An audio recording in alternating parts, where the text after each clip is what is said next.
আসসালামু আলাইকুম। আজকে ভিডিওটি করতে খুবই খারাপ লাগছিল। আর এই যে আমাদের পরী, কয়েকদিন আগে ভিডিও দিয়েছিলাম আমাদের পরী অসুস্থ, আপনারা দেখেছেন। তারপরে হচ্ছে কি আর কোনো ভিডিও আপলোড করিনি। পরীকে হচ্ছে কি আমরা বাঁচানোর অনেক চেষ্টা করেছি, কিন্তু আমরা বাঁচাতে পারিনি। পরীর এই নিতর দেহখানা দেখতে আমাদের কী যে খারাপ লাগছিল বলে বোঝানো যাবে না। রাত্রিবেলা হচ্ছে গিয়েও মারা গেছে। চোখটা বন্ধ করার অনেক চেষ্টা করেছি, কিন্তু কোনোভাবেই বন্ধ করা যাচ্ছিল না। আর পরের দিন সকালবেলা হচ্ছে গিয়ে আমরা ওকে কবর দিয়েছি।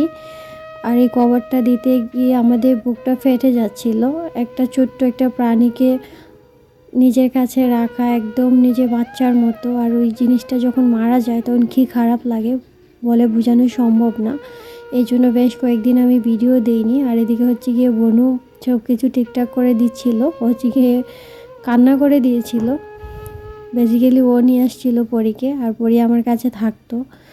আমরা কিন্তু এই অল্প কয়েকদিনে পরীকে অনেক ভালোবেসে ফেলেছিলাম। তো সবাই পরীর জন্য দোয়া করবেন, পরী যেন ভালো থাকে। আল্লাহ হাফিজ।